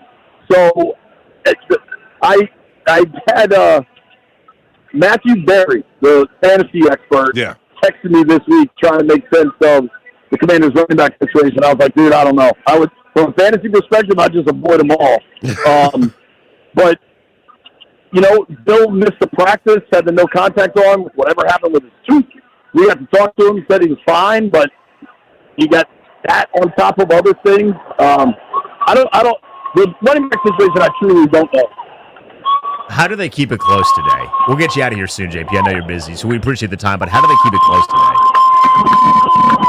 I think they got to run the ball. I think they got to be good on third down. The Lions have also been really bad on third down, so if you can force them 3 and out, maybe force Campbell to go for it. They don't convert in an opportune field position situation. They are really undermanned. When you look at that inactive list, and Jaden and Terry are the first 2 names on there, it really kind of stands out. You know what I mean? And then I honestly think Burks and Chosen will give them more in the pass game. I like both those guys. Robbie looks really quick when you watch him run. Just like an elusive player. But it's also kind of crazy that it's mid-November and we're talking about 2 guys they signed, a month ago. Defensively, you'd love to be able to generate good pass rush on Goff. Goff's a really good player, but he doesn't move at all. Yeah. He's not even – I'm not talking about Lamar or Jaden. I'm talking about even how Matt Stafford can move around the pocket. Goff really doesn't excel in that situation. So with their tackle problems, you like to think they can generate some pressure off the edges. They haven't won much, but when they have, it's been Payne and Kinlaw kind of controlling the middle of the field. If those guys can get back to that, I'm watching Jacob Martin warm up right now. That's a guy that has really had some good pass rush in the last few weeks, so maybe he can get loose again. So the question we've been asking everybody, JP, is not how do they win the game. Can they cover? Do you anticipate that they cover that 8? Do they keep it close? Totally, man. It's the NFL. Are the Dolphins still winning right now? Yeah, they are. Beating the hell out of them. Yeah. All right, JP, we appreciate it. Try not to get swarmed by Lions fans out there. It's crazy, dude. All right, boy. That's JP Finley, one half of B. Mitch and Finley at 10 a.m. to 2 p.m. Monday through Friday on 106.7 The Fan. 80-20. There was a Let's Go Lions chant. That nearly stopped the pregame show. in our stadium. Yeah, we are at home. Like this is our place. They have already taken over the This is track. our house. Sometimes. Oh man, that I'm getting like I know we joke about sometimes getting PTSD flashbacks of some things in previous eras. I'm not joking. That feels like a Snyder era thing. I mean, is Eminem going to be in attendance today too? Like, what's going on here? I don't feel good knowing that people are that unless they're just outside tailgating. Which maybe they could. Tailgating's a fun experience. And I'm sure Lions fans are out there tailgating still too. I just hope the apathy's not setting in already. We haven't even hit Thanksgiving yet. You guys are already not showing up. That's tough. Which would mean that new stadium that's about to open up, they better be good and Jaden better be healthy. Yeah. Because imagine not being able to sell out something that the city's paying for. You'll get concerts there, though. WrestleMania will be nice. Yeah. When we get back, you'll hear from the Junkies, their perspective on this. Toby Altiser is going to join us in 15 minutes. He's Lynnell Willingham. I'm Denton.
about 40 minutes from kick here, Northwest Stadium. We are in our DC studios. He's Lynnell Willingham. I'm Denton Day.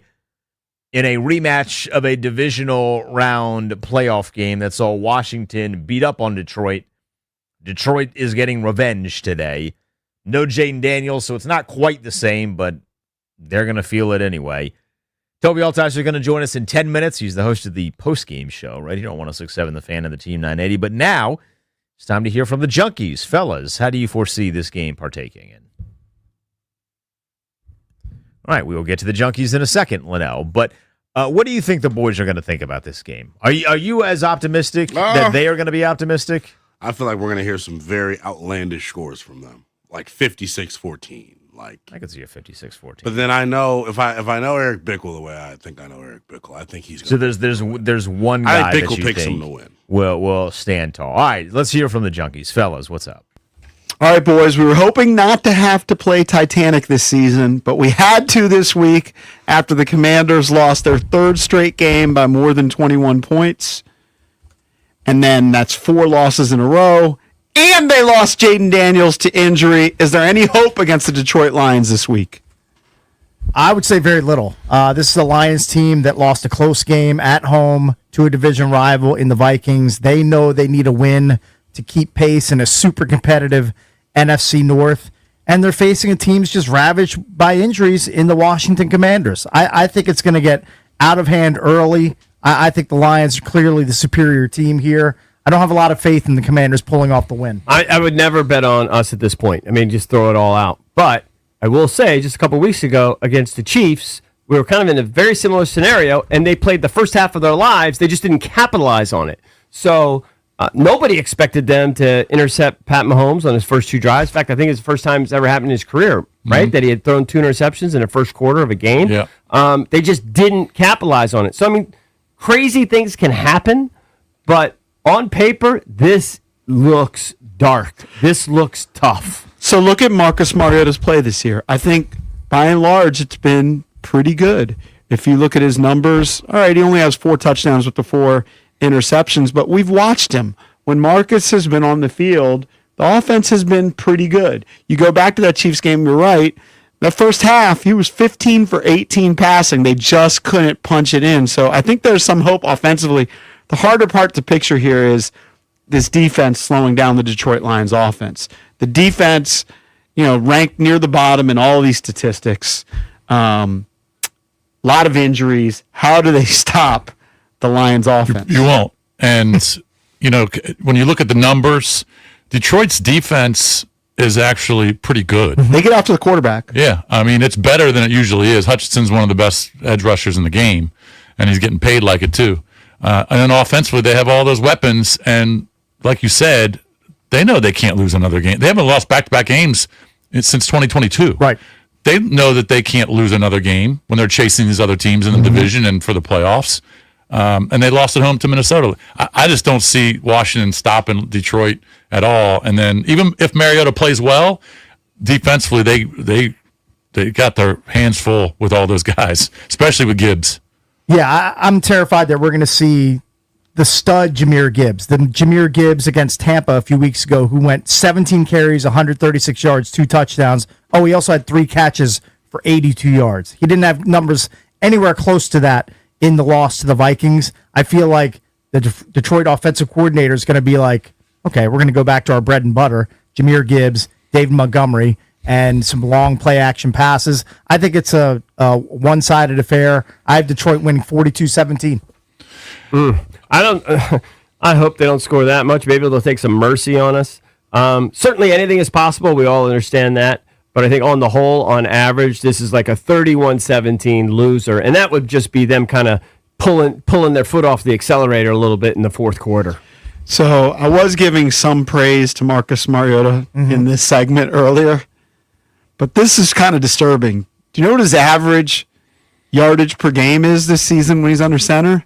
Now, some of this is in relief, but it's only 127.8 yards per game. Yeah, they're going to run. They're not going to be able to keep up offensively. I'm not even going to give him 17 points because the last time we saw him start, they put up 7, right? Yeah. 31-13 Lions, ugly affair. 34-10 is my prediction. Yeah, it's not looking good. That's a for the big one. Hopefully the 34-10. Junkies are all wrong and it's not another Misery Monday, but that's what we see it. That's how we see it. Back to you, boys. I feel the same. Not great. Don't feel good at all. Not great. Thank you, fellas. We appreciate it. Real quickly before we get Toby up here with us, Lynnell, just a scoreboard check around the NFL because there are, as the gamblers say, a bunch of dogs that are a bark in. Miami, who Washington plays next week in Spain, is beating the mess out of the Buffalo Bills. It's 29-13. It's embarrassing. Tua Tagovailoa is having one of the best games of his season in that he's not turning it over 8 times. He does have 2 interceptions, but the interceptions were late, and Buffalo was not able to do anything with them. Now it's 30-13. The Jets are up 27-20 over the Cleveland Browns. That I don't know that that's a dog barking, but they fire-sailed basically their entire team, and now they're winning. Brees Hall has been awesome. Jacksonville up 29-18 over Houston. New England and Tampa. That's the one that we have. Travion again. Studio. And Is that Travion? That is Travion. And Travion Henderson. No, it's not. That is Travion. That is Travion. The font Travion was so Henderson small. it is. That's been a talking point with his season, Really? is how weird the font is on his jersey. New England is what Washington was last year. Everything that could go right for New England is going right. Travion Henderson just scored. It's now 27, paying an extra point to 16, going to be 28. They're going to be Tampa Bay. They were underdogs in that one, so that's a huge win. New York is beating Chicago 20-17, despite the fact that Jackson Dart left the game with a concussion. He was beaten up on the Chicago Bears. Where's Caleb Williams when you need him? Am I right? Baltimore up 27-13 over Minnesota. New Orleans beat Carolina 17-7. Apparently, Tyler Shuck is good enough to beat a team in Carolina that most people thought might be pretty all right. Which is stunning. I'm sorry. Travion Henderson, 14 carries for 147 yards and 2 tuds today. He is going ape bleep. Like, damn. And these are like he has 2 50-yard runs on the day. Like, would have been nice. they had a fullback out there. He was available. Would have been nice. You want to talk about playmakers? Would have been nice.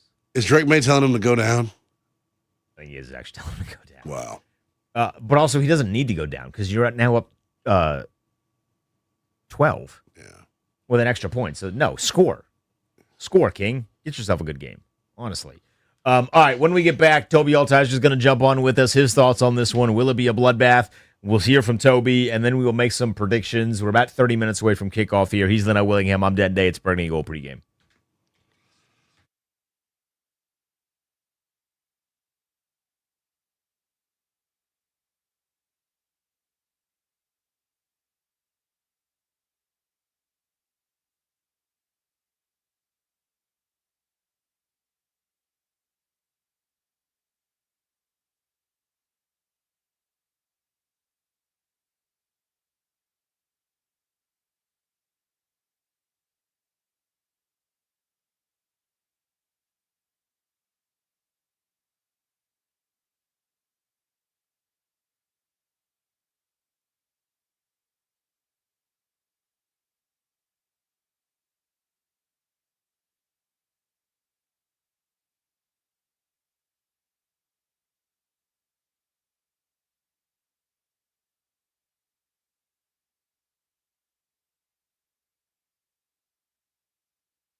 It's the Burgundy and Gold pregame show, about 20 minutes away from kickoff on 106.7 The Fan and the Team 980.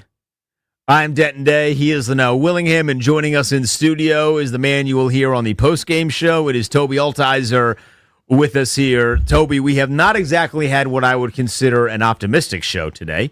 Are you going to be the one that injects optimism and hope into the program? Yeah, I think you brought the wrong guy on then. Oh, fantastic.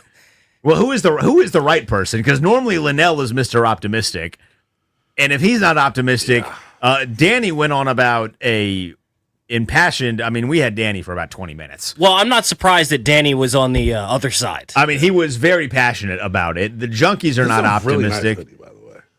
The gear is good. The team sucks. The drip is good. Yeah. The optimism is not.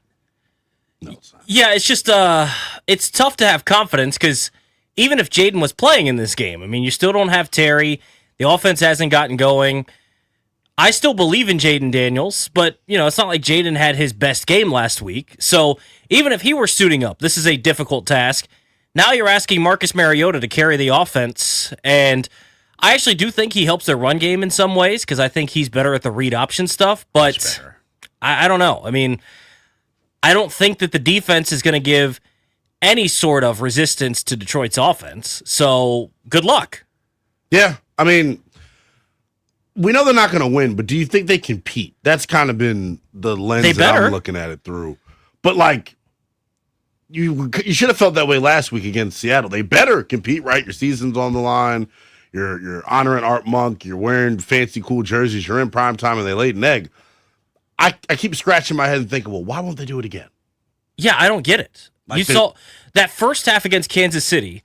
You saw an effort from the defense specifically that I don't know that we'd really seen all year. And it wasn't even necessarily like scheme stuff. It was just guys flying around playing football the way that we saw them play last year. Because I wouldn't say that they were the most sound defense or the best defense last year, but at least they played hard, right? They always gave full effort, and they were making the tackles that were there. This year, they're missing tackles, bad angles, all sorts of bad stuff, but at least in that first half against Kansas City, you're like, oh, okay, so it is in there. Right. And it raised the expectations. The issue is we didn't see it last week.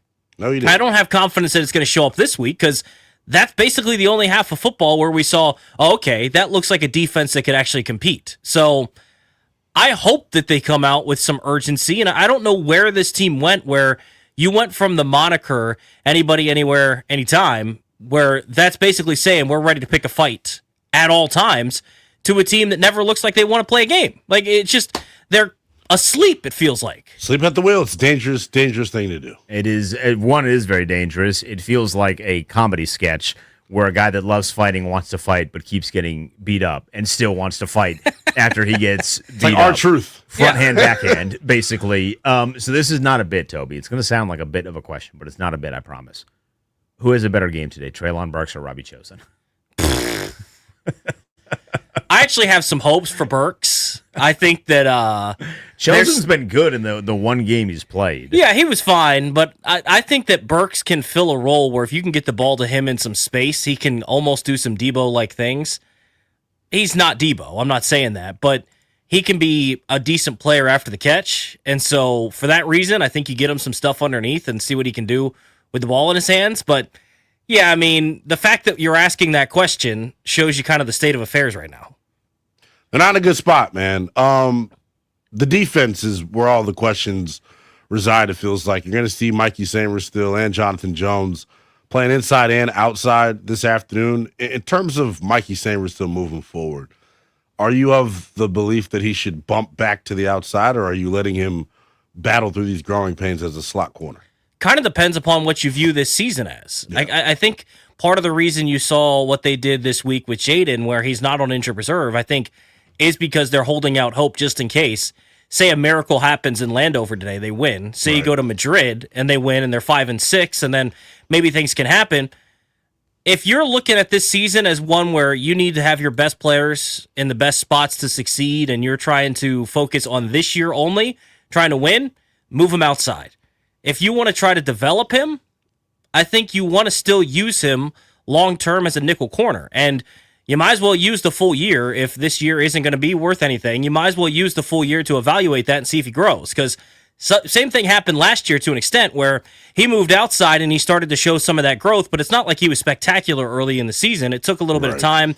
Then he grew into it. And you saw by the end of the year, he's spectacular as a corner in the NFL. Looked like one of the bright, young, shining stars as a corner in the league. So it kind of depends, especially if they lose today, leave him inside and just see what happens. But if they were to win, if they want to compete this year, if they feel like they can, then I think he's at his best right now outside. I'd be very upset if they move him outside and he looks awesome, and then they try and do the same bit next year with, actually, we think he's more of an inside guy. Yeah. Having 2 years in a row where he steps up, because that's one of the things I'm looking at today, Toby, is Sanders still in specific. With no Marshawn Lattimore, he's going to get a lot more work outside. And as you mentioned, it felt like when they moved him outside, and it was really, for me, that Thursday night game against Philadelphia, when he went toe-to-toe with A.J. Brown, and he did not get Emmanuel Forbes, right? Like, it wasn't just this disaster of an afternoon, or in that case, a disaster of a night. I would be really upset, though, if they see him perform well, and then they are like, no, we're so convinced he's an inside guy. Yeah, I mean, we saw a similar sort of thing, and I know this name is going to bring up some terrors of the past, but Benjamin St. Juste. Yeah. You kept trying to move him inside when he was clearly an outside guy. And it's like, stop doing that. If a guy shows you he's good at something, then just stick with it. Now, with Sanders still, like we said, I think they drafted him to be a nickel corner. And so far, as a professional, he's struggled in there. So, to me, you leave him in there and see if he can grow. If not, then he's just going to have to be an outside guy because he played well there last year. He played better outside than inside. But to your point, Denton, don't just keep moving him around. Right. You'll now have 2 years of film to evaluate him, figure out what he's best at, and then leave him there for the long term. I think that's probably the smart thing to do. We were having this conversation earlier. A lot of, blame being placed on Joe Witt Jr. and obviously the defense is lacking talent. But it feels like with all the conversation that we've had about Joe Witt, we haven't spoke enough about Cliff Kingsbury and the job that he has done as an offensive coordinator. Just your thoughts on Cliff here through 9 weeks, and do you need to see more? Yeah, you have to see more. I mean, they've got to find a way to get a run game because Jaden covered up a lot of that stuff in the second half of last year, and I don't care who you want to blame, whether you want to blame the run scheme, whether you want to blame the offensive line, whether you want to blame the running backs. We're kind of in the same spot again this year where they're not being able to run the football. Even though their rushing numbers are good, if you've watched this team over the last couple of weeks, they're not able to turn around, hand the ball off to someone and expect them to go get 4 or 5 yards. So they've got to find a way to get the run game going, and I think that's part of the reason you see Jaden Daniels doing some stuff that is maybe a little uncharacteristic where, we spent all week talking about this Kurt Warner thing. I don't know that anybody can look at it and say, oh, man, Kurt's an idiot, right? Kurt obviously played at a high level as a Hall of Famer. I don't necessarily agree with everything that he's pointing out, but there's no doubt that Jaden Daniels was pressing a little bit, and he's not just taking the simple stuff at times because if you're not able to run the football and your defense is giving up points every time the other team touches the ball, you feel like you've got to go play Superman. And I think that led to some of the struggles for him. So, yeah, I think there's got to be more from Cliff. You've got to find a run game.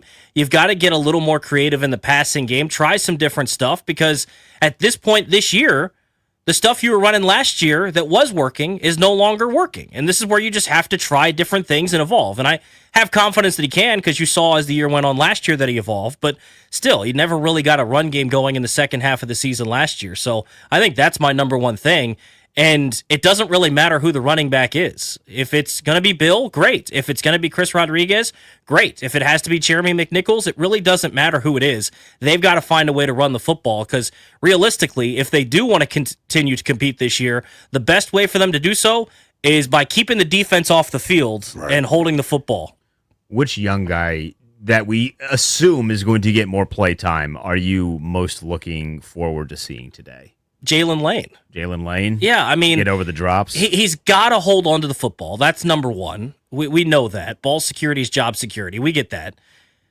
But he's the one guy that I look at of the young guys that are out there that I think can be a difference maker. And you didn't want to be thrust into a position where you're halfway through his rookie season and now you're depending on the fourth rounder, but that's kind of where they're at. But we watched him in training camp, and this is a guy that can route dudes up. He's a good route runner. He has good hands. I don't know where the heck that has gone this year, but he has good hands. He's probably their fastest receiver at this point. So he's got the skills. It's now about having that translate into production on the field. And so Hopefully they can find a way to get some confidence going in him, because I still think that he can be a nice weapon. I was hoping that it would be maybe year 2 or year 3 that we saw that, but you're halfway through now. You're kind of throwing that rookie part out. You've been here in the league for half a season. You got to figure it out. Yeah, I totally agree. It just feels like with him, man. I'm glad. And what was lost in last week is he did get some catches there in the second half, and I want to see the confidence get built up with him. He's a rookie, so you're not going to, give up on him. But at some point, he's got to come through and be more consistent and make plays. Denton asked you about the receiving core. Deebo Samuel, man, we know he's nicked up dealing with the heel injury. They're going to play a lot of man coverage today. It's about, can he run away from the number 3 corner of the Detroit Lions, because I doubt they're going to put Terrion Arnold on him, because Deebo's going to line up a lot in the slot. Just your thoughts on him this year, and specifically during this stretch. I mean, he hasn't been very good. Do you think that's an injury thing, or do you think Deebo Samuel's probably just past his prime? I think it's an injury thing, but I mean, this was also some of the concern when you traded for a guy like Deebo. And look, a 5th rounder isn't a whole lot to give up, but this is also why I wasn't as high on him going into the season. If you look at his numbers and what he's on track for, everyone thought I was crazy when I said he'd just do what he did last year. And that's kind of what he's on track for, is about 800 yards from scrimmage. And that's not bad, but he's averaging a career low by 3 or 4 yards in terms of yards per reception, under 9.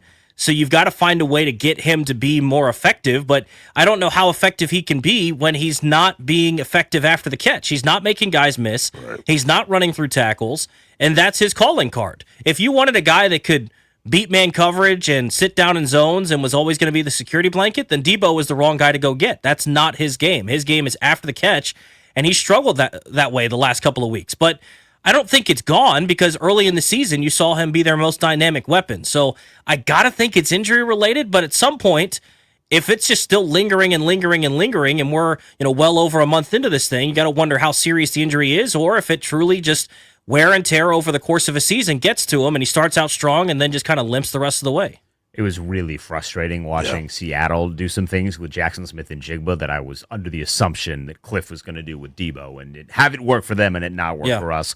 We're going to give our predictions in about 5 minutes, Toby, but before we get you out of here, final score. The number's 8 at Vegas. Does Washington cover the 8? No, I think that, especially for a Detroit team that Dan Campbell's probably been preaching all week, even if he's not saying it publicly, that this is the team that ended our Super Bowl dreams last year. I know they're banged up, but this is a team that holds a grudge. This is a team that's not afraid to run it up a little bit and doesn't really care what you think about them when they walk out. 31-17, Detroit rolls. Maybe Washington gets a little bit going, but I just don't have faith in this defense being able to slow them down. And honestly, if they held them to 31, I might be at the end of the game looking at it like it was one of their best games of the year. I would be in agreement with you. He's Toby Altiser. You can hear him once the game is over right here on 106.7 The Fanny and the Team 980. When we get back, we give our final predictions before we send you to kick off at Northwest Stadium. He's Lynnell Willingham. I'm Denton Day. It's Bernie Gold pregame.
He's Lynnell Willingham. I'm Denton Day. Final thoughts here before we get this thing kicked off. We'll get to some predictions, Lynnell, but I don't want to know about predictions right now. I want to know where your money is, because that's what's really going to tell me how you feel about the game. I have some bets in. I do not have a lot of bets on the Commanders. I have one bet on the Commanders. One. I can be talked into one. I think the big thing that I'm looking for today is just a lot of Jahmyr Gibbs. I do have quite a bit of money on Jahmyr Gibbs. That's the guy that feels like he's the safe bet to be productive. I'm talking anytime. Touchdown. I'm talking rushing over, receiving over. I just don't know. If we couldn't stop Seattle, how the hell are we going to stop Detroit? I don't think that we It's just that's just the overhang for me. And Detroit's PT peers are pretty much the same, group of characters every week. Jahmyr Gibbs, Amon-Ra St. Brown, Laporta, Jameson Williams over the top. It all happens. I do have a bet on Jameson Williams over the top. Yeah. His total right now for yardage is 44.5. Hammer it. Hammer the over. I mean, they're gonna be big play hunting. I think, considering the context of this team, this team being the Commanders, beating them last year, them coming back for blood, and Jameson Williams being a dynamic playmaker, and they've had issues with dynamic playmakers. I got a big-time game from Jameson Williams. So I got that, and I do have Detroit over 31.5 points. Team total over. Again, this feels like it's going to be a bloodbath. So here's what I will say. The only thing that I am holding out hope for, and Toby, I'm glad you're here still, we're like a group of people, the younger folks, like we've seen random things happen, and we've seen us beat teams we have no business beating. That's really the only reason I have any sort of confidence in them winning, because I've seen it before. Right. And time's just a flat circle. It is. And last week was my RG3 moment. All right, so do they win? Yeah. I'm picking the Washington Commanders to win the game. You can say I'm stupid. You can say I'm overly homerish. I think they do it because the defense is able to force Jared Goff and company into some turnovers. I hope to see a more aggressive version of Joe Witt Jr. to where they blitz the hell out of him. Detroit's got a top 10 rushing defense coming in, but last week, J.J. McCarthy, Aaron Jones, and Jordan Mason were able to get it done to the tune of like 156 yards on the ground. Hopefully Washington can, recreate that formula. I'm going to give you a score too. I will pick them. I'll pick them 27-24 on a walk-off Matt Gay field goal. Okay. I am clearly I'm drunk. I'm not doing that. I'm not doing that. Detroit's going to win. It's going to be a not very fun game. It's going to be so bad that we start the post game during the actual game itself. I'm going to take Detroit. Here's a score that I don't think has ever been predicted on the show before. I'm taking Detroit 35-15. Yeah. So I think Washington gets 15 points. Maybe I don't know if that's a scoregami. It's probably going to be close. But I got Detroit winning. I got them putting up a lot of points. Nicky Javala's already tweeting. Detroit won the toss. There we go. And they deferred. All right, let's see it. We'll get you out of here. We're going to be back at halftime. We're going to be back at the post game as well on Twitter and YouTube. You can see us there. Hopefully we are excited. I'm not that optimistic, though. Enjoy the game.